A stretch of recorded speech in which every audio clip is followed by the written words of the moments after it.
Good evening everyone. Before starting today's Hindu analysis ఒక్కసారి మేము offer చేసేటటువంటి కరెంట్ అఫైర్స్ కోర్స్ ఏదైతే ఉందో దాని గురించి ఒక్కసారి మాట్లాడతాను, ఒక్కసారి వినండి అమ్మా. Current affairs course, UPSC current affairs course స్వయానా నేనే టీచ్ చేస్తాను. మీకు ఎంత బేసిక్స్ నుంచి చెప్పడం జరుగుతుందో మీ అందరికీ తెలుసు. బేసిక్స్ నుంచి కంప్లీట్ అడ్వాన్స్డ్ లెవెల్ వరకు మిమ్మల్ని తీసుకెళ్లే పూర్తి బాధ్యత నాది. రైట్, మీకు దీనిలో వచ్చేది ఏంటంటే డైలీ హిందూ అనాలిసిస్ అనేది ప్రతిరోజు వస్తుంది.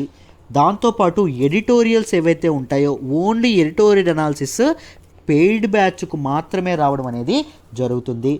3, నేను స్వయానా రాసినటువంటి వండర్ఫుల్ హ్యాండ్ రిటన్ నోట్స్ ఏ రోజుకి ఆ రోజు everyday handwritten notes PDF ఏదైతే ఐప్యాడ్లో చాలా చక్కగా నీట్గా మీకు ఈజీగా అర్థమయ్యే లాంగ్వేజ్లో రాయడం అనేది జరుగుతుందమ్మా. ఈ పీడిఎఫ్ ఇస్తాను.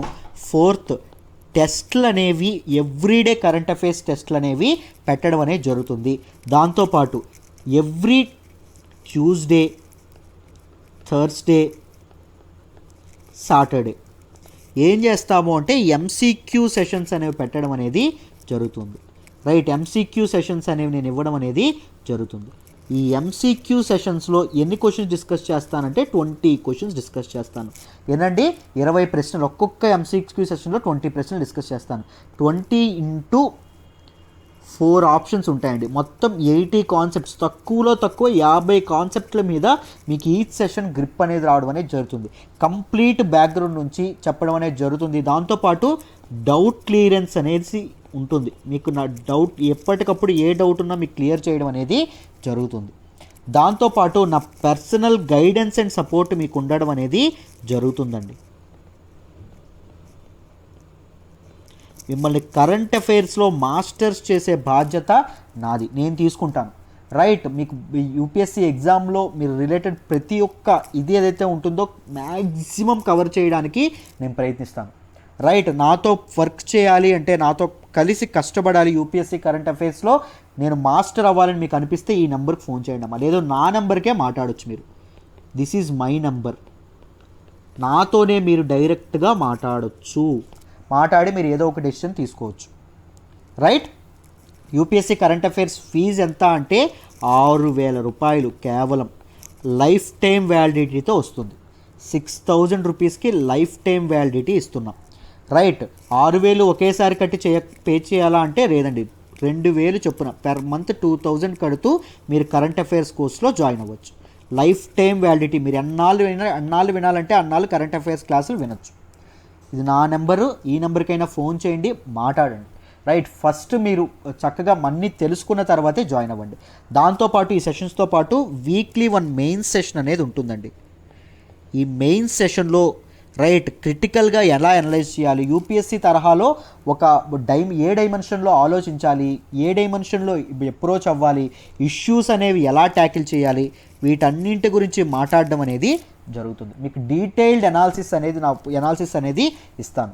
రైట్, మెయిన్ సెషన్లో the best course offered at very lowest price 2,000 per monthతో ఇది అవ్వచ్చు. లైఫ్ టైం వ్యాలిడిటీతో వస్తుంది. జాయిన్ అవ్వండి, నా సపోర్ట్ అనేది మీకు ఎప్పుడూ ఉంటుంది. రైట్, ఇప్పుడు మనం ఒకసారి యూపీఎస్సీ సబ్జెక్ట్ వైజ్ కోర్సెస్ గురించి మాట్లాడదామండి. ఈచ్ సబ్జెక్ట్ అంటే history, geography, polity, economy, ethics, మీరు ఇందులో ఏ సబ్జెక్టు జాయిన్ అవ్వాలన్నా ఈచ్ సబ్జెక్ట్ ఎంత అంటే ఫీజు 8,000 రూపాయలు. 8,000 రూపాయలు కట్టి మీరు జాయిన్ అవ్వాలా, ఒకేసారి కట్టి జాయిన్ అవ్వాలంటే అక్కర్లేదు. నెలకి 2,000 per month మీరు కడుతూ జాయిన్ అవ్వచ్చు. నెలకి 2,000 కట్టుకుంటూ మీరు జాయిన్ అవ్వచ్చు. Right, the best life time వ్యాలిడిటీతో వస్తుందండి. ఏ సబ్జెక్ట్ తీసుకున్నా మీకు లైఫ్ టైం వ్యాలిడిటీ ఇవ్వడం అనేది జరుగుతుంది. వేరాజ్ మీరు కరెంట్ అఫైర్స్ తీసుకుంటే October 14th వరకు మాత్రమే ఉంటుంది ఈ ఆఫర్, గుర్తుపెట్టుకోండి. కరెంట్ అఫైర్స్ తీసుకుంటే మీకు కేవలం 6,000 రూపీస్కి మాత్రమే ఇస్తున్నాం. నేనే స్వయానా టీచ్ చేస్తాను. పెర్ మంత్ 2,000 per month మీరు కట్టుకోవచ్చు. ఇది కూడా కరెంట్ అఫైర్స్ కూడా లైఫ్ టైం వ్యాలిడిటీతో వస్తాయి. లైఫ్ టైం వ్యాలిడిటీ అంటే ఆలోచించుకోండి ఒకసారి, ఫర్ ఎవర్ మీకు చెప్పడం అనేది జరుగుతుంది. రైట్, ఇప్పుడు మన ఇన్స్టిట్యూట్లో ఫ్లాగ్షిప్ కోర్స్ అయినటువంటి యూపీఎస్సీ ఇన్ఫినిటీ గురించి ఒకసారి మాట్లాడదాం. UPSC infinity comes with everything అండి, అన్ని సబ్జెక్టులు వస్తాయి. This is prelims plus mains plus interview కలిపినటువంటి course. From very basics student centric approach అనేది ఉంటుంది. ఫ్రమ్ బేసిక్స్ టు పూర్తి అడ్వాన్స్డ్ లెవెల్లో చెప్పడం అనేది జరుగుతుంది, రైట్. దాంతోపాటు we are offering this one at very lowest fee of 45,000. 45,000 కూడా కట్టి జాయిన్ అవ్వాలంటే అక్కర్లేదు, నెలకి 5,000 కట్టి జాయిన్ అవ్వచ్చు. Prelims plus mains plus interview కలిపి వస్తుంది. ఆలోచించుకోండి, నెలకి 5,000 కట్టి జాయిన్ అవ్వచ్చు, రైట్. దాంతోపాటు దీంతో బెస్ట్ ఇది ఏంటంటే infinity stands for life time validity అండి. లైఫ్ టైం వ్యాలిడిటీతో లైఫ్ టైం వ్యాలిడిటీతో మీకు రావడం అనేది జరుగుతుంది. ఒక్కసారి మీరు ఫీజు కడితే ఫర్ ఎవర్ మీరు యూపీఎస్సీ ఇన్ఫినిటీలో బోత్ రికార్డెడ్ సెషన్స్ లైవ్ సెషన్స్కి మీకు యాక్సెస్ అనేది ఉంటుంది. దాంతోపాటు అన్లిమిటెడ్ టెస్టులకు అనే వాటికి మీకు యాక్సెస్ అనేది ఉంటుంది. దాంతోపాటు మీకు daily mains answer writing practice అనేది చేయిస్తామండి. యూపీఎస్సీ ప్రిపరేషన్లో మెయిన్స్ ఆన్సర్ రైటింగ్ ప్రాక్టీస్ ఎంత కీ రోల్ ప్లే చేస్తుందో మీ అందరికీ తెలుసు. సో మీరు జాయిన్ అయిన మొదటి రోజు నుంచే మీతో మెయిన్స్ ఆన్సర్ రైటింగ్ ప్రాక్టీస్ చేయిస్తాం. మీరు రాసిన ఆన్సర్స్కి respective by faculty members correct చేసి కన్స్ట్రక్టివ్ ఫీడ్బ్యాక్ అనేది మీకు ఇస్తారు, రైట్. దాంతోపాటు ఇంకొక బెస్ట్ థింగ్ ఏంటంటే యూపీఎస్సీ రాసే వాళ్ళు ఏపీపీఎస్సీ టీఎస్పీఎస్సీ కూడా రాస్తూ ఉంటారు. ఒకవేళ వాటి నోటిఫికేషన్స్ ఏమైనా పడ్డాయి అనుకోండి, నోటిఫికేషన్స్ పడగానే ఎక్స్ట్రా సిలబస్ కూడా స్వయానా మేమే కంప్లీట్ చేయడం అనేది జరుగుతుంది without taking a single penny from you. రూపాయి కూడా ఎక్స్ట్రా తీసుకోకుండా. ఆ ఎక్స్ట్రా సిలబస్ ఏదైతే ఉంటుందో వాటికి కావాల్సింది ఏపీపీఎస్సీ, టీఎస్పీఎస్సీ, ఐబీపీఎస్. యూపీఎస్సీ ఇన్ఫినిటీలో మీకు సీసాట్ ప్లస్ జిఎస్ పేపర్స్ అన్నీ కవర్ అవుతాయండి. విత్ ఒక్క ఆప్షనల్ తప్పించి అన్నీ కవర్ అవ్వడం అనేది జరుగుతుంది. ఆలోచించండి, మీకు ద బెస్ట్ క్వాలిటీ ఇవ్వడం అనేది జరుగుతుంది. శాంపుల్ వీడియోస్ కావాలంటే మన ప్లేలిస్టులో ఉన్నాయి, సబ్జెక్ట్ వైజ్గా ఉన్నాయి. ఒక్కసారి అన్ని క్లాసులు వినండి, విన్నాకే డెసిషన్ తీసుకోండి అమ్మా, రైట్. ఈరోజు మన హిందూ అనాలిసిస్లో ఫస్ట్ ఆర్టికల్లోకి వెళ్దాం. మనం మాట్లాడుకోబోయే మొదటి ఆర్టికల్ వచ్చేసి finance panel wants rising GST dues for states. Very very very important article regarding ఈ ఎకానమీ జిఎస్ పేపర్ 3. జాగ్రత్తగా వినండమ్మా, క్లియర్గా ఎక్స్ప్లెయిన్ చేస్తాను, మీకు ఈజీగా అర్థమైపోతుంది. ఈ ఆర్టికల్ని అర్థం చేసుకోవాలంటే మీరు ముందు ఫైనాన్స్ కమిషన్ అంటే ఏంటో అర్థం చేసుకోవాలి. అసలు ఫైనాన్స్ కమిషన్ అంటే దానికి అర్థం అనేది మీకు తెలియాలి. నేను ఒకసారి ఆల్రెడీ 2-3 టైమ్స్ చెప్పాను, బట్ కొత్త వాళ్ళు కూడా ఉంటారు కదా, వాళ్ళ కోసం చెప్తున్నాను. పాత వాళ్ళకు కూడా ఈజీగా అర్థమైపోతుంది, కంగారు పడమాకండి, ఓకేనా. ఒకసారి చూడండి, ఫైనాన్స్ కమిషన్ గురించి నేను ఆల్రెడీ చెప్పాను. ఇది రాజ్యాంగబద్ధంగా ఏర్పాటు చేసినటువంటి ఒక బాడీ, కాన్స్టిట్యూషనల్ బాడీ అంటాం. It is a constitutional body.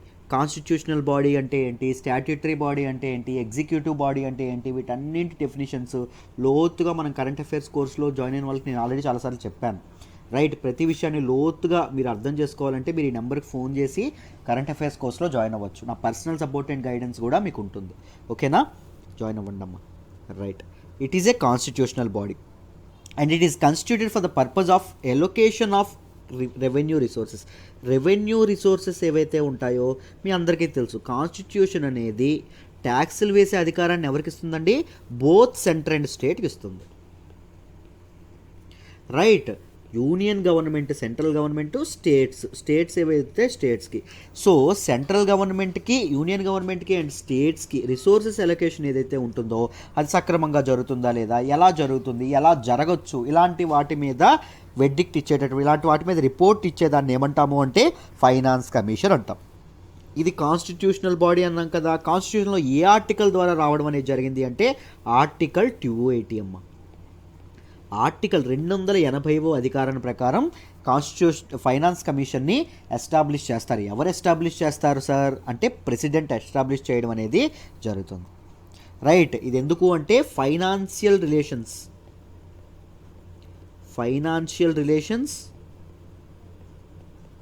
Between centre and స్టేట్స్కి సెంట్రల్ గవర్నమెంట్కి మధ్య ఉన్నటువంటి ఫైనాన్షియల్ రిలేషన్, ఎలా సర్దుకోవాలి డబ్బులు, రైట్, ఎలా ఇది చేయాలి, ఇలాంటి వాటి మీద చెప్పేది ఏంటండి ఫైనాన్స్ కమిషన్ ఇవ్వడం అనేది జరుగుతుంది. అయితే ఫైనాన్స్ కమిషన్లో ఎంతమంది సభ్యులు ఉంటారు ఏంటో చూద్దాం. ఒకసారి చూడండి, ఫైనాన్స్ కమిషన్లో మొత్తము ఒక చైర్మన్ ఉంటారు, 4 మెంబర్స్ ఉంటారు, 4 మెంబర్స్ ఉండడం అనేది జరుగుతుంది. రైట్, చైర్మన్ ఎవరైతే ఉంటారో వాళ్ళకి పబ్లిక్ అఫైర్స్ ఎక్స్పీరియన్స్ అనేది ఉండాలి. ఈ 4 మెంబర్స్ ఎవరైతే ఉంటారో వీళ్ళకి హైకోర్టు జడ్జిలు ఎవరైతే ఉంటారో హైకోర్టు జడ్జి అయ్యేటటువంటి ఒక క్వాలిఫికేషన్ అనేది ఉండాలి. హైకోర్టు జడ్జికి ఎలాంటి క్వాలిఫికేషన్ ఉండాలో వీళ్ళకి కూడా అలాంటి అర్హతలు అనేవి ఉండాలి. రైట్, ఫినాన్స్లో కానీ అడ్మినిస్ట్రేషన్లో కానీ వీళ్ళు చాలా చాలా నాలెడ్జబుల్ ఉండడం అనేది జరుగుతుంది. చాలా నాలెడ్జబుల్ ఉండడం అనేది జరుగుతుంది. ఆల్ అపాయింట్మెంట్స్ మేడ్ బై ఈ అపాయింట్మెంట్స్, ఈ చైర్మన్ని 4 మెంబర్స్ ఎవరైతే ఉంటారో ఈ మెంబర్స్ వీళ్ళందరినీ ఎవరు సార్ నియమిస్తారు? ప్రెసిడెంట్, రాష్ట్రపతి నియమించడం అనేది జరుగుతుంది. రైట్, ఇప్పుడు ఫైనాన్స్ కమిషన్ అంటే ఏంటి, వీటన్నింటి గురించి నేను చెప్పాను, మీకు అర్థమైందని అనుకుంటున్నాను. సో ఇప్పుడు 15th ఫైనాన్స్ కమిషన్ అంటే ఏంటో చూద్దాం. ఏంటి సార్ ఈ 15th ఫైనాన్స్ కమిషన్ అంటే? It is same finance commission అనేది ఎందుకు చేస్తారు? స్టేట్కి సెంటర్కి మధ్య ఉన్న రిలేషన్ ఏంటి అని డిఫైన్ చేయడం కోసం చేయడం అనేది జరుగుతుంది. ఎప్పుడండి దీన్ని కాన్స్టిట్యూట్ చేశారు అంటే నవంబర్ 2017, నవంబర్ 2017 దీన్ని ఇది చేయడం అనేది జరిగింది through a presidential order.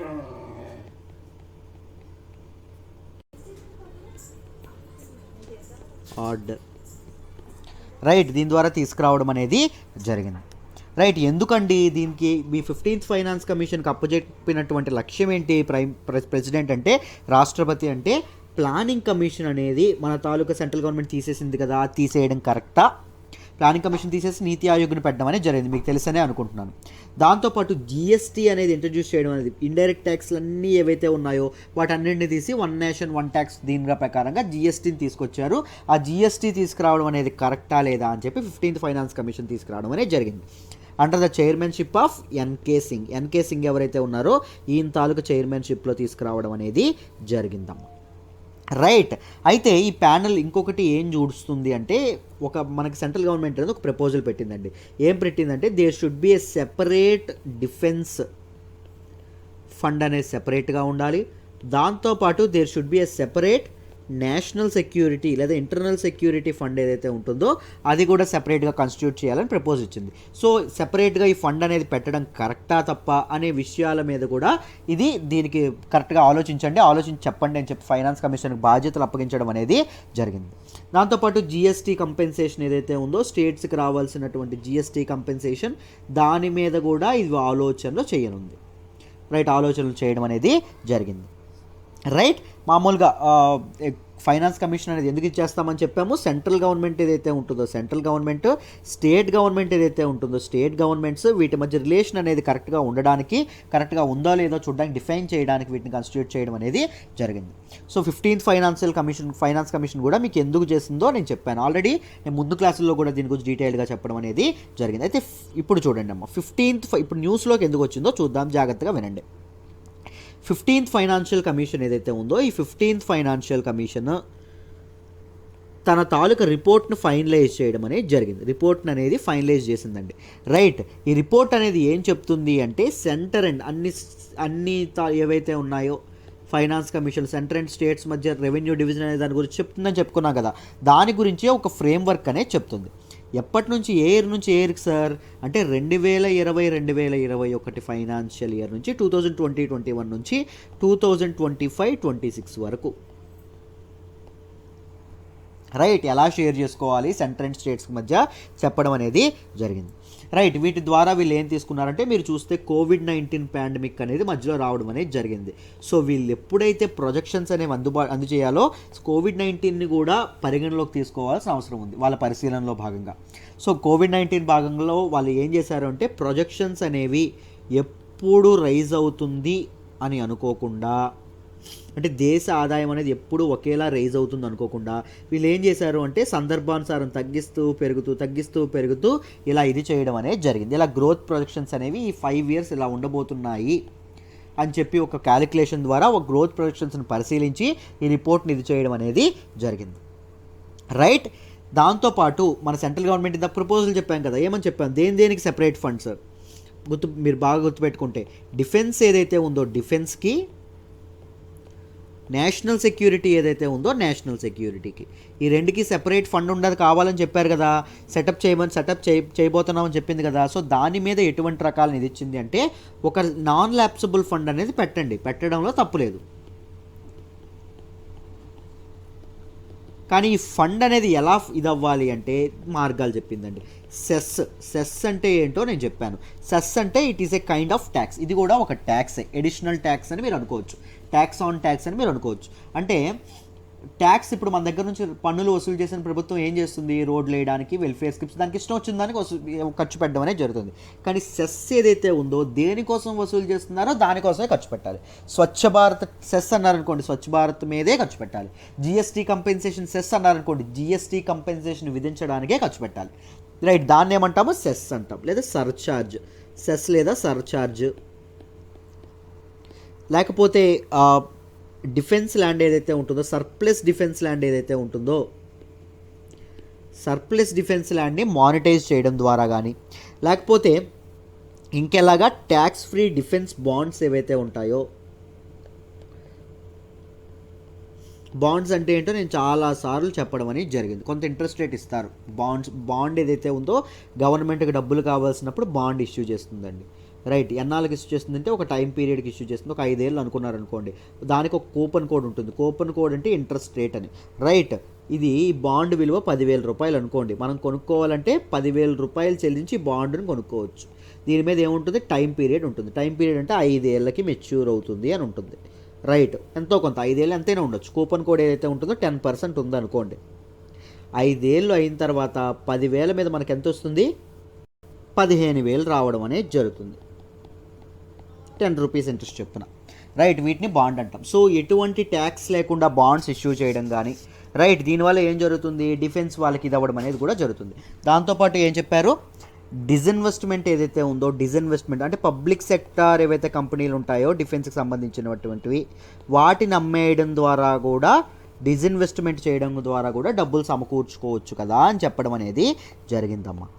Right, దాంతోపాటు కమిషన్ ఏం చెప్పింది అంటే ఒక స్టేట్ గవర్నమెంట్స్కి ఒక పాత్ అనేది సజెస్ట్ చేయడం అనేది జరిగింది. ఈ 5 ఇయర్ పీరియడ్లో మీరు తమ తాలూకా రెవెన్యూ కన్స్ట్రెయింట్స్ ఏవైతే ఉంటాయో వాటిని ఓవర్కమ్ చేయడానికి ఒక గ్లైడింగ్ పాత్ అనేది ఒకటి ఇది చేయడం అనేది సెపరేట్గా స్టేట్స్ కోసం చేయడం అనేది జరిగింది, యూనిక్గా చేయడం అనేది జరిగింది. దాంతోపాటు అకార్డింగ్ టు ఫైనాన్స్ కమిషన్ ద్వారా ఇంకొకటి ఏంటి అంటే, ఫైనాన్స్ కమిషన్ చెప్పేది ఏంటంటే, ఈ ఫైనాన్స్ కమిషన్ సెస్ కలెక్షన్స్ ఏవైతే ఉన్నాయో, గ్యాప్ ఇన్ సెస్ కలెక్షన్స్కి, దాంతోపాటు స్టేట్స్కి చెల్లేటటువంటి కంపెన్సేషన్కి మధ్య ఉన్నటువంటి ఈ షార్ట్ ఫాల్ ఏదైతే ఉంటుందో, ఈ షార్ట్ ఫాల్ ఈ సంవత్సరానికి ఎంత ఉంది, 2.35 lakh ఉందండి. అంటే మొత్తం స్టేట్ గవర్నమెంట్స్కి అన్ని రాష్ట్రాలన్నింటికీ కేంద్ర ప్రభుత్వం చెల్లించాల్సింది 3 లక్షల కోట్లు అండి. కానీ సెంట్రల్ గవర్నమెంట్కి వసూలైందంతా కేవలం 65 crores అవ్వడం అనేది జరిగింది. సో మిగిలిన 2.35 crores ఏదైతే ఉందో అది షార్ట్ ఫాల్గా ఉండడం అనేది జరిగింది. సో ఈ 2.35 crores షార్ట్ ఫాల్ కాస్త 5 lakh to 7 lakh crore అవుతుంది అని చెప్పడం అనేది జరిగింది. ఎప్పటికండి, జూన్ 2022 కల్లా, జూన్ 2022 కల్లా ఇంత దారుణంగా అవ్వబోతుంది అని చెప్పడం అనేది జరిగింది. రైట్, సో స్టేట్స్ అనేవి చాలా జాగ్రత్త పడాలి. సెంట్రల్ గవర్నమెంట్ ఇవ్వలేని పరిస్థితి కూడా వస్తుంది అని చెప్పి మనం అర్థం చేసుకోవచ్చు. రైట్, మొన్న ఏం జరిగిందండి, ఈ మిగిలిన రావాల్సిన 2.35 lakh crores మీకు మేము చెల్లించాల్సింది కాదు, యాక్ట్ ఆఫ్ గాడ్ ఏదైతే ఉందో, యాక్ట్ ఆఫ్ గాడ్ ద్వారా, అంటే COVID-19 ద్వారా మీరే కాదు మేము నష్టపోయాం, మేము అంత చెల్లించలేమని చెప్పి ఎంతకి డిసైడ్ చేసింది, 1.1 lakh crores మాత్రమే ఇస్తానని చెప్పింది. ఎవరు, సెంట్రల్ గవర్నమెంట్. 1.1 lakh crores కూడా ఫస్ట్ ఏమని చెప్పింది, బారో చేసుకోండి, బయట నుంచి మీరు అప్పు తెచ్చుకోండి, ఫ్యూచర్ కలెక్షన్స్ ఏవైతే ఉంటాయో వాటి నుంచి తీర్చండి అని చెప్పింది. కానీ తర్వాత సెంట్రల్ గవర్నమెంట్ మేమే బారో చేసి మీకు ఇస్తాము అని చెప్పడం అనేది జరిగింది. వాళ్ళే అప్పు తెచ్చి ఎవరికి ఇస్తారండి, స్టేట్స్కి ఇవ్వడం అనేది జరుగుతుంది. ఈ కలెక్షన్స్ అనేవి దేనిలో కట్ చేసుకుంటారు, ఫ్యూచర్ జిఎస్టీ కలెక్షన్స్ ఏవైతే ఉన్నాయో, ఫ్యూచర్ జిఎస్టీ సెస్ కలెక్షన్స్ ఏవైతే ఉన్నాయో, కంపెన్సేషన్కి వాదించినటువంటి సెస్ కలెక్షన్స్ ఏవైతే ఉన్నాయో వాటిలో దీన్ని ఇది చేసుకోవడం అనేది జరుగుతుంది. రైట్, ఈ ఆర్టికల్లో దీని గురించి డీటెయిల్డ్గా చెప్పడం అనేది జరిగింది. నేను చాలాసార్లు జిఎస్టీ గురించి, జిఎస్టీ కంపెన్సేషన్ గురించి, జిఎస్టీ సెస్ గురించి ప్రతిదీ చాలాసార్లు చెప్పడం అనేది జరిగిందండి. మీరు గమనిస్తే, రైట్. సో ఇంకా కరెంట్ అఫైర్స్ కోసం ఇంకా లోతుగా చెప్పడం అనేది జరిగింది, రైట్. మీరు జాయిన్ అవ్వాలంటే ఈ నెంబర్కి ఫోన్ చేసి జాయిన్ అవ్వచ్చు, లేకపోతే ఇది నా నెంబర్ అండి 8500671913. ఈ నెంబర్కి ఫోన్ చేసైనా నాతో మాట్లాడచ్చు. ఐ హోప్ ఇది ఆర్టికల్ మీకు డీటెయిల్డ్గా అర్థమైందని అనుకుంటున్నాను. Let's move to the next article అమ్మ. మనం మాట్లాడుకోబోయే నెక్స్ట్ ఆర్టికల్ వచ్చేసి meet target to get air pollution funds. ఎవరు చెప్పారు? స్టేట్స్కి సెంటర్ చెప్పడం అనేది జరిగింది. దీని గురించి డీటెయిల్డ్గా డిస్కస్ చేద్దాం. ఈ ఆర్టికల్ని జాగ్రత్తగా ఒకసారి వినండి అమ్మ. అసలు ఏం న్యూస్లోకి వచ్చింది అంటే, ముందు మామూలుగా బ్యాక్గ్రౌండ్ చూసుకుంటే 15th ఫైనాన్స్ కమిషన్ ఏదైతే ఉంటుందో 15th ఫైనాన్స్ కమిషన్ ఇది రికమెండేషన్ చేసిన ప్రకారం రికమెండేషన్ ఒకటి చేసిందండి. దాని ప్రకారం ఏం చేసింది అంటే, సెంట్రల్ గవర్నమెంట్ కేంద్ర ప్రభుత్వం అనేది తను స్టేట్స్ అనేవి ఎయిర్ పొల్యూషన్ని తగ్గించడానికి, స్టేట్స్ అనేవి combat air pollution, curb air pollution అంటాం. ఎయిర్ పొల్యూషన్ని తగ్గించడానికి వాటికి అవసరమయ్యే మొత్తం ఏదైతే ఉంటుందో, అవసరమైతే టోటల్ ఏదైతే ఉంటుందో దానిలో సెంట్రల్ గవర్నమెంట్ ఎంత పే చేసింది అంటే హాఫే పే చేసింది. సగం మాత్రమే పే చేయడం అనేది జరిగింది. టోటల్లో ఎంత ప్రామిస్ చేసిందంటే దానిలో సగమే ఇది చేయడం అనేది జరిగింది, రైట్. ఇప్పుడు స్టేట్స్ అనేవి సగం తీసుకున్న డబ్బులతో ఏం చేయాలి? మున్సిపల్ బాడీస్ ఏవైతే ఉంటాయో, దేనిలోని మున్సిపల్ బాడీస్ 42 సిటీల్లో ఉన్నటువంటి 42 సిటీస్లో ఉన్నటువంటి మున్సిపల్ బాడీస్ ఏవైతే ఉంటాయో ఆ మున్సిపల్ బాడీస్కి ఇవ్వడం అనేది జరుగుతుంది. మున్సిపల్ బాడీస్ ఎయిర్ పొల్యూషన్, వాయు కాలుష్యం ఏదైతే ఉంటుందో దాన్ని అరికట్టడానికి ఆ మొత్తాన్ని ఖర్చు చేయడం అనేది జరుగుతుంది. కొద్దిగా వెనక్కి వెళ్దాం చూడండి. 2020-2021 ఏదైతే ఉంటుందో 2020-2021 బడ్జెట్ అలాట్మెంట్, ఎయిర్ పొల్యూషన్ తగ్గించడానికి స్టేట్ గవర్నమెంట్స్కి బడ్జెట్ అలాట్మెంట్ మొత్తం ఎంత చేశారు అంటే 4400 కోట్లు చేయడం అనేది జరిగింది. సెంట్రల్ గవర్నమెంట్ ఇప్పుడు ఎంత రిలీజ్ చేసింది? 4400 కోట్లలో సగము 2200 కోట్లు మాత్రమే చేయడం అనేది జరిగింది. ఎందుకు? మిగిలిన సగం ఏం చేస్తాను అంటే, మిగిలిన హాఫ్ దేనికి లింక్ పెట్టింది అంటే స్టేట్స్ యొక్క పెర్ఫార్మెన్స్, రాష్ట్రాల యొక్క ప్రదర్శన. దేనిలో ప్రదర్శన sir? In meeting it's air pollution targets. Air pollution control చేయాల్సిన టార్గెట్స్ ఉన్నాయి చూసారు, ఆ టార్గెట్స్ ప్రకారంగా మిగిలింది ఇచ్చేస్తాం. అంటే కొంతమందికి ఇన్సెంటివ్ ఇస్తాం, కొన్ని స్టేట్స్కి ఎక్స్ట్రా డబ్బులు ఇస్తాం, కొన్ని స్టేట్మెంట్స్ ఏవైతే ఫెయిల్ అవుతాయో వాళ్ళకి కోత కూడా విధిస్తామని చెప్పడం అనేది జరిగింది. ఇన్సెంటివ్స్ ఏ ప్రాతిపదికన ఇస్తాం, కోత ఏ ప్రాతిపదికన, కట్ డౌన్ ఏ ప్రాతిపదికన చేస్తాము అనే దాని మీద ఈ పారామీటర్స్ ఏవైతే ఉంటాయో వాటిని సెట్ చేసేది ఎవరు sir? Ministry of environment, forest and climate change, right. ఈ ఫండ్స్ డిస్బర్సల్ ఎవరు చేస్తారు sir?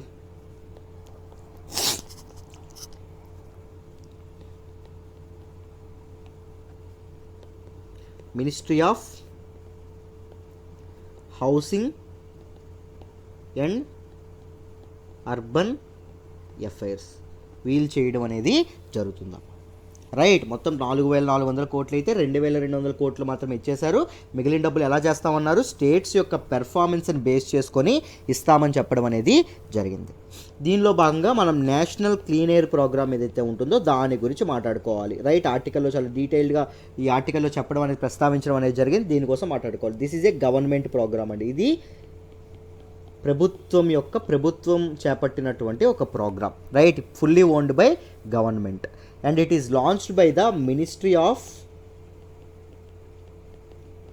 Environment, forest and climate change, right. India's most polluted cities ఏవైతే ఉన్నాయో మొత్తం 102 సిటీస్ని ఎంచుకోవడం అనేది జరిగిందండి.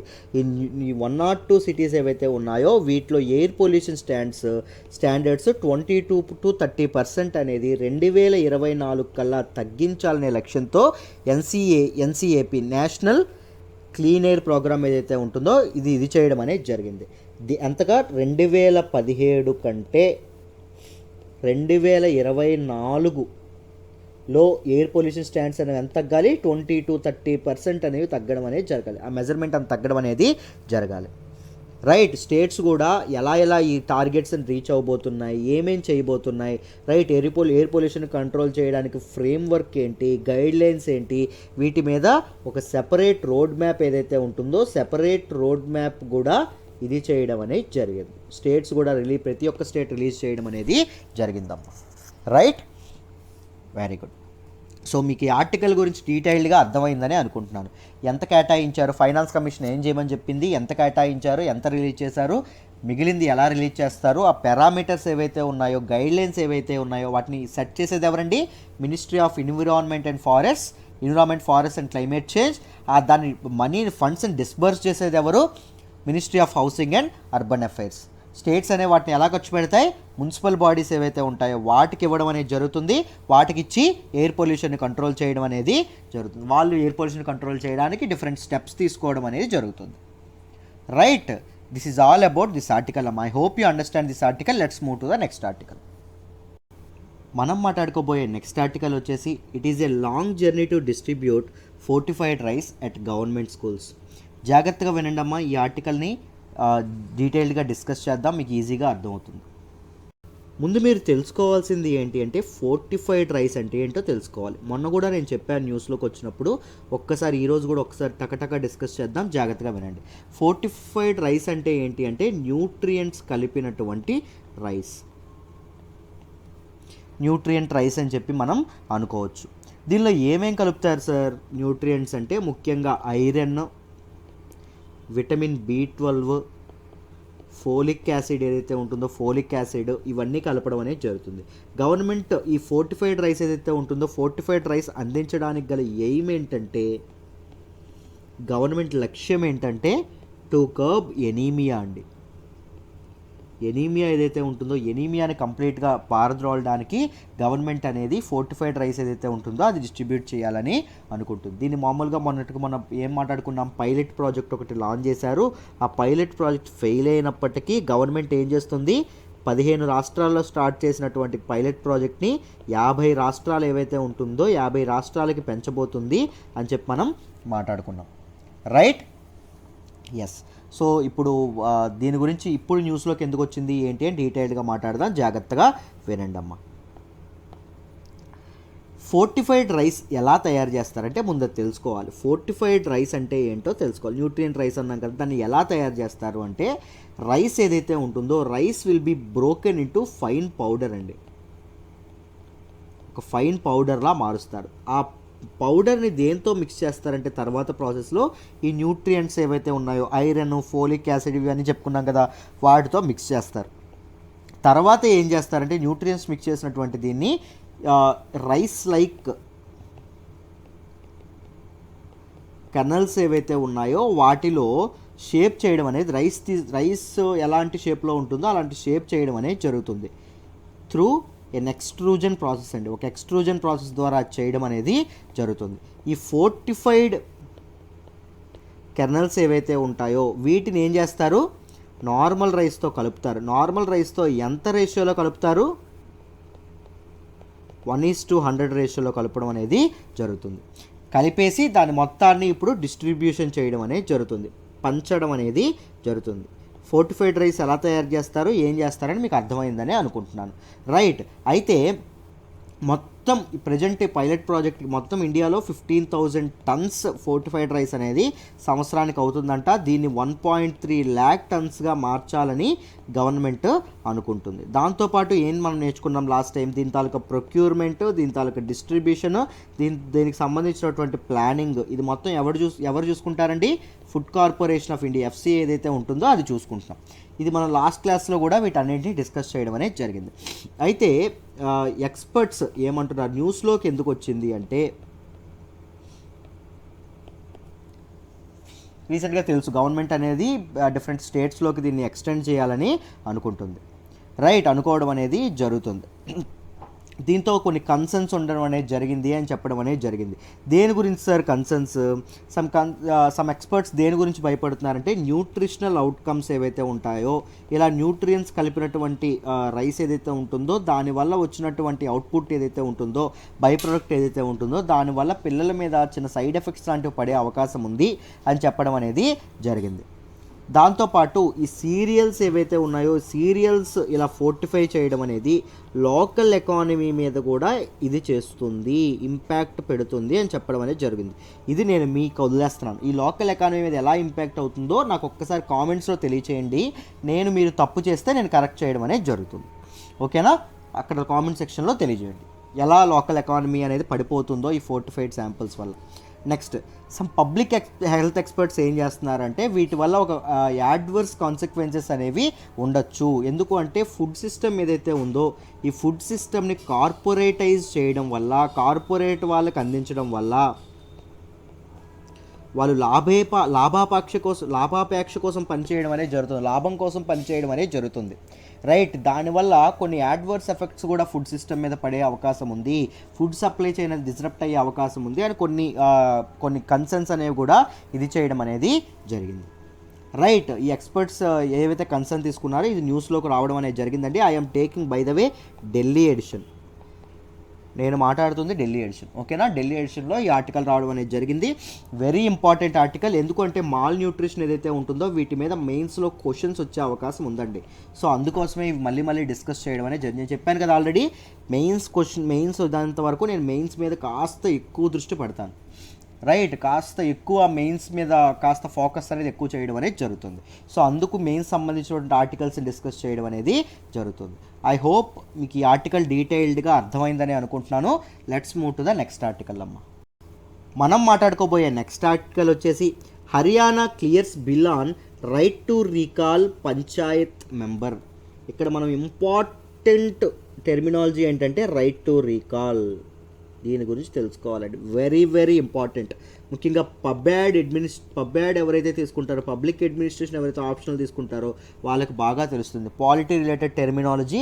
రైట్, మీ అందరికీ చాలామందికి తెలుసు అనుకుంటున్నాను, బట్ మళ్ళీ డీటెయిల్డ్గా ఎక్స్ప్లెయిన్ చేస్తాను, జాగ్రత్తగా వినండి అమ్మ. రైట్ టు రీకాల్ అంటే ఏంటో ఎక్స్ప్లెయిన్ చేస్తాను, జాగ్రత్తగా వినండి. ఈ ఆర్టికల్ని కంప్లీట్గా అర్థం చేసుకోవాలంటే మీరు మొదట తెలుసుకోవాల్సింది ఏంటి అంటే terminology right to recall. Right to recall అంటే ఏంటో తెలుసుకోవాలి. ఈ రైట్ టు రీకాల్ అంటే ఏంటి అంటే this is a right given to citizens. పౌరులు ఎవరైతే ఉంటారో వాళ్ళకి ఇవ్వడం అనేది జరుగుతుంది. ఏం రైట్ అంట ఇది? To recall a representative or executive. ఎన్నికైనటువంటి ఒక వ్యక్తిని తిరిగి మళ్ళీ యథాస్థానానికి తేవడం. అంటే రీకాల్ అంటే ఏంటి? మళ్ళీ తిరిగి పిలవడం అని. అంటే అర్థం ఏంటంటే నువ్వు ఒక ఆయన్ని తీసుకెళ్ళి సింహాసనం మీద కూర్చోబెట్టావు. రైట్, ఆయన పరిపాలన నీకు నచ్చపోయింది అనుకోండి, ఆయన్ని మళ్ళీ దింపేయడం, మళ్ళీ యథాస్థానానికి పిలవడం, అంటే సింహాసనం దిగయ్యా అని చెప్పడం. దాన్ని రైట్ టు రీకాల్ అంటాం. The right that allows citizens to remove or replace public servants. ఎన్నికైన వాళ్ళు ఎవరైతే ఉంటారో వ్యక్తులు, వాళ్ళు రిమూవ్ చేయడానికి లేదా రిప్లేస్ చేయడానికి సిటిజన్స్, ప్రజలకు ఉన్నటువంటి హక్కు ఏంటండి? Right to recall. This is the right of citizens to recall a representative or executive. Right, very good. అయితే చూడండి అమ్మ, అయితే it provides the right to recall members of Panchayati Raj institutions అండి. ఇది ఏదైతే ఉంటుందో మామూలుగా ఈ రైట్ ఏదైతే ఉంటుందో ఇది ఏ రైట్ని ఇది చేయడం అనేది జరుగుతుంది అంటే పంచాయతీరాజ్ ఇన్స్టిట్యూషన్స్ ఏవైతే ఉన్నాయో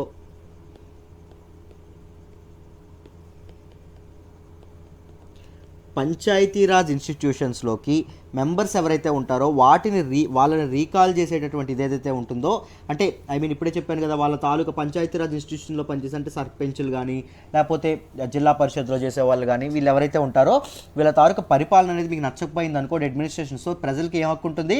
వాళ్ళని దించేసే హక్కు ఉంటుంది. దాన్ని ఏమంటాము? రైట్ టు రీకాల్ అనడం అనేది జరుగుతుంది. సో హర్యానా న్యూస్లోకి ఎందుకు వచ్చిందంటే హర్యానా అసెంబ్లీ అనేది హర్యానా పంచాయతీరాజ్ బిల్ 2020ని ఇది పాస్ చేయడం అనేది జరిగింది. దీనిలో సెకండ్ అమెండ్మెంట్ తీసుకురావడం అనేది జరిగింది. ఆ బిల్ ఏంటండి? హర్యానా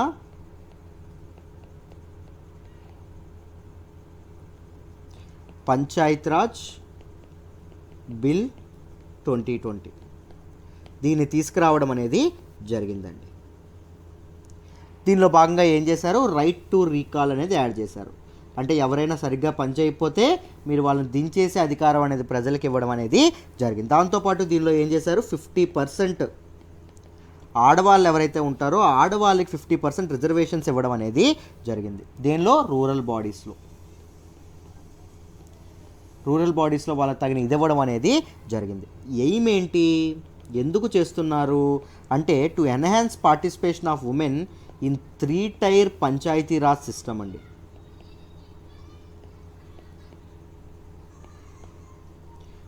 3 టైర్ పంచాయతీరాజ్ సిస్టమ్ ఏదైతే ఉంటుందో దీనిలో వాళ్ళ తాలూకా పార్టిసిపేషన్ ఏదైతే ఉంటుందో దాన్ని ఎన్హాన్స్ చేయడానికి ఈ 50% రిజర్వేషన్ అనేది తీసుకురావడం అనేది జరిగింది. దాంతోపాటు బ్యాక్వర్డ్ పీపుల్ క్లాసెస్ ఏవైతే ఉంటాయో వాళ్ళకు కూడా స్పెషల్ రిజర్వేషన్స్ అనేవి ఇది చేయడం అనేది జరిగిందండి. ఈ 3 టైర్ పంచాయతీరాజ్ సిస్టమ్ అంటే ఏం చెప్తాం, గ్రామ పంచాయత్, పంచాయత్ సమిత్, జిల్లా పరిషత్ జెడ్పీస్, వీటి ద్వారా ఇది అవ్వడం అనేది జరుగుతుంది. రైట్, వీటిలో ఎవరైతే ఉంటారో వాళ్ళని రీకాల్ చేసేటటువంటి అధికారం ప్రజలకు ఉండడం అనేది జరుగుతుంది. This bill also allows the recall of village sarpanches ఎవరైతే ఉంటారో, ప్రెసిడెంట్లు అంటాం కదా సర్పంచెస్, వాళ్ళు ఎవరైతే ఉంటారో వాళ్ళని కూడా రీకాల్ చేసేటటువంటి అధికారం ఈ బిల్లు ప్రజలకు ఇవ్వడం అనేది జరుగుతుంది.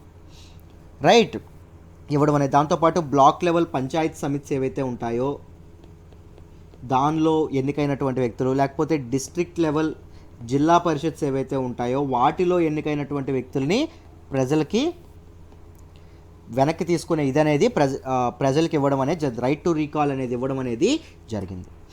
రైట్, దీని ద్వారా ఏమవుతుంది, అకౌంటబిలిటీ ఏదైతే ఉంటుందో నాయకుల్లో జవాబుదారీతనం ఏదైతే ఉంటుందో అది పెరుగుతుందండి.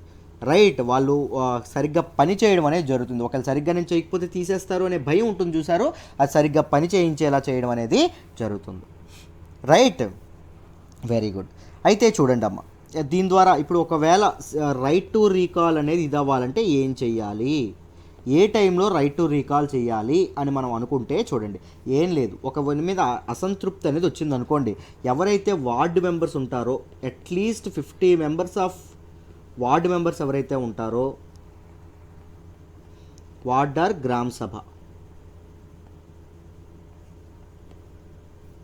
వీళ్ళు ఎవరైతే ఉంటారో వీళ్ళు రైట్ వాళ్ళ మీద ఎవరైతే సర్పంచులు కానీ బ్లాక్ లెవెల్ దీనిలో పనిచేసే వాళ్ళు కానీ జిల్లా పరిషత్లో పనిచేసే వాళ్ళు కానీ వాళ్ళ మీద ఏం చేస్తారు, ప్రొసీడింగ్స్ అనేవి ఇనిషియేట్ చేయడం అనేది జరుగుతుందండి.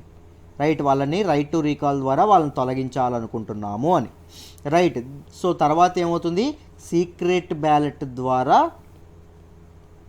ఎన్నికలు పెట్టడం అనేది జరుగుతుంది. సీక్రెట్ బ్యాలెట్ ద్వారా ఎప్పుడు ఈ సీక్రెట్ బ్యాలెట్ ద్వారా పెడితే 2/3 మెంబర్స్ ఎవరైతే ఉన్నారో వార్డు మెంబర్స్ ఎవరైతే ఉన్నారో వాళ్ళు ఒకవేళ ఆ సర్పంచ్కి కానీ వీళ్ళకి కానీ ఓట్ చేశారనుకోండి ఎగనెస్ట్గా, వాళ్ళని అప్పుడు తీసేయడం అనేది జరుగుతుంది. రైట్, 2/3 మెంబర్స్ కంటే ఎక్కువ మంది ఇది చేస్తే వాళ్ళని ఇది చేయడం అనేది జరుగుతుంది. ఈ అమెండ్మెంట్ ఎందుకు తీసుకొచ్చారు అంటే అకౌంటబిలిటీ, రైట్, ఓటు వేసే వాళ్ళకి జవాబుదారీగా ఉండాలి, ఎవరుండాలి, నాయకులు ఉండాలి అనేటటువంటి థీమ్గా తీసుకొచ్చారు. ముఖ్యంగా గ్రౌండ్ లెవెల్ ఏదైతే ఉంటుందో క్షేత్రస్థాయిలో పాలిటిక్స్లో రిఫార్మ్స్ రావాలి, సరైన పొలిటీషియన్స్ అనేవాళ్ళు అక్కడి నుంచి వస్తారు కదా, మామూలుగా ఎమ్మెల్యేలు ఎంపీలు సడన్గా అయిపోరు కదా, మామూలు తక్కువ దాని నుంచి వస్తారు. సో ఇది రిఫార్మ్స్ కంప్లీట్గా రిఫార్మ్ అవ్వడానికి ఇది అవుతుంది అని చెప్పడం అనేది జరిగింది. 2020 మెయిన్స్ ఎవరైతే రాస్తున్నారో రైట్ రాయబోతున్నారు కదా, వాళ్ళు ఒక క్వశ్చన్ ఎక్స్పెక్ట్ చేయొచ్చండి. దేని మీద అంటే ఈ రైట్ టు రీకాల్ మీద. ఈ రైట్ టు రీకాల్ అనేది సమాజం మొత్తాన్ని మార్చేస్తుందా, క్రిమినలైజేషన్ ఆఫ్ పాలిటిక్స్కి ఇది మంచి ఎగ్జాంపులా అని అడిగి దాన్ని సమర్థించమంటాడు. రైట్, దాన్ని ఆ స్టేట్మెంట్ డీటెయిల్గా ఇది చేయమంటాడు, లేకపోతే క్రిటికల్లీ అనలైజ్ అంటాడు. ఏవైతే ఉన్నాయో దీని మీద అడగొచ్చు క్వశ్చన్స్, జాగ్రత్తగా వీటిని రీసెర్చ్ చేసి ప్రిపేర్ అవ్వండి అమ్మ. రైట్, మీరు దీని మీద కంప్లీట్ అప్రోచ్ కావాలంటే you can join this current affairs course. నేను మెయిన్ సెషన్స్లో ఇలాంటి వాటి మీద డిస్కషన్ చేయడం అనేది జరుగుతుంది. నాతో మాట్లాడాలనుకుంటే ఇది నా నెంబర్ అమ్మ, నాతో మాట్లాడి కూడా మీరు జాయిన్ అవ్వచ్చు కరెంట్ అఫైర్స్ కోర్స్లో. రైట్, ఫీజు ఎంత సార్ అంటే కేవలం 6,000 రూపాయలు. 6,000 రూపాయలు ఒక్కసారి కట్టి జాయిన్ అవ్వాలంటే అక్కర్లేదు, కేవలం 2,000 కడుతూ జాయిన్ అవ్వచ్చు. నెలకు 2,000 చొప్పున కట్టుకుంటూ జాయిన్ అవ్వచ్చు. లైఫ్ టైం వ్యాలిడిటీతో కరెంట్ అఫైర్స్ చెప్తాయి. మీరు ఎంతకాలం ప్రిపేర్ అయితే అంతకాలం కరెంట్ అఫైర్స్ చెప్పడం అనేది జరుగుతుంది. ఒక్కసారి జాయిన్ అయితే సరిపోతుంది. ఐ హోప్ హిందూ ఎనాలిసిస్ మీకు డీటెయిల్డ్గా అర్థమైందని అనుకుంటున్నాను. ఐఎమ్ సారీ, నాకు కాస్త ఒంట్లో బాగోపోవడం వల్ల కాస్త ఇబ్బంది పడ్డాను సెషన్లో. రేపటి నుంచి మండే నుంచి సెషన్స్ బాగా ఉంటాయి. రైట్, ఐఎమ్ సారీ అమ్మ. Thank you so much.